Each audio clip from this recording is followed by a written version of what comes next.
Hunt 'em Big with Steve Bartylla. Brought to you by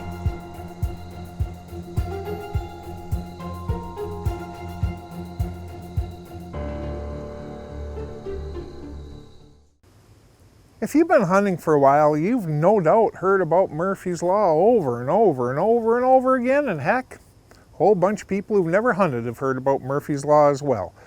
But the premise is pretty darn basic, and that's if something can go wrong, you know what? It can, and it will. And that seems to happen on our passions more than virtually any other area of life. There's a pretty darn effective way of cutting that off at the knees though, and that is have a hunting plan A, have a hunting plan B, have a hunting plan C, have a hunting plan D, and have a hunting plan E. And if you can get an F as well, go for it. Right now, I'm actually filming, leaning up against a sign here at a spot I hunt every stinking darn year. Whole reason is not because it's so awesome. It's because it's within very easy driving distance of my house. Okay. Most people would not be willing to stand next to a sign saying, hey, this is where I hunt. But the point is I'm willing to stand here and do this because, you know what? Anybody who hunts public land, you already understand things can go south so dang quick and easy, it's not even funny. If we have the right to come out and enjoy this habitat in a legal way that we feel ethically comfortable with, guess what? Everybody else does too. So our hunting plans tend to get messed up quite a bit. That's why I have a hunting plan A, B, C, D, E, F, G, H, I, J, K. As many as I can. I've got several spots on this public land right here that quite frankly I hunt because virtually no one else ever goes there. If someone does, well, that spot's trashed because this is a very, very fragile property. I've got public ground down the road in that direction. Now, you go out that way, you get into all sorts of county forest land. That county forest land is actually invaluable because not only do I have spots here to hunt, but I've got spots all over that county forest land so that when these things fall apart, I have a backup plan for each of these. If this goes south, I go there. If that goes south, I go there. The dirty secret about the people that are truly ate up with hunting mature whitetail bucks is that they spend a heck of a lot more time simply finding spots to hunt than they actually do hunting. Because the more options you have, the more you can afford for this spot to fall through or that spot to fall through. And it's awesome that I have all these great spots. But you know what? That spot right over there, spot that I've yet to discover, it puts all of them to shame. So you continually, each and every season, take what you've got for hunting.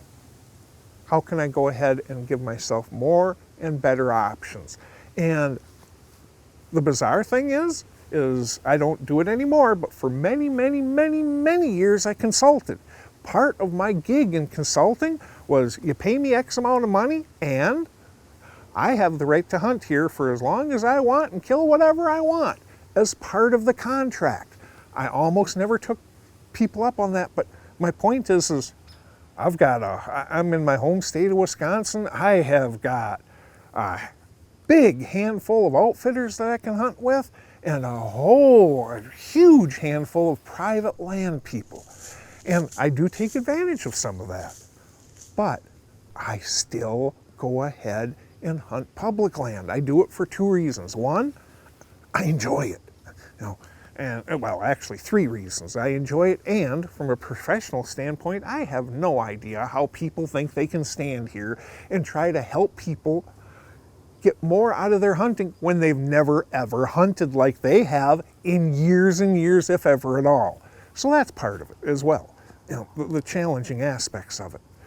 But despite having all of that private land, I still have a bunch of public land spots that I target as well, just because what happens when the neighbor decides to go out and do logging 200 yards away from where my stand is, 200 yards on my side, on the side of the line that I can hunt. On it, there's so ridiculously many things that can make things go south for your hunt. The way that you minimize that is you start the season with a hunting plan. Sure, this is my primary plan, but this is my backup. This is my backup to my backup. This is my backup to my backup to my backup. As many backup plans as you can have, it goes ahead and does wonders for having a successful season. Final thoughts, brought to you by Huntworth. Having a hunting plan is mission critical, but you know what's even as important, or even more so? Having a backup plan, and having backups to that backup to the backup to the backup, because Murphy's Law applies to this stuff. And especially when you're hunting public land like I do most every year, you know what, things go south. They do, a lot. And the way you salvage your season is you have a backup plan and another and another. You simply cannot have too many options out there to hunt. And in most states, public land opens the door for a whole bunch.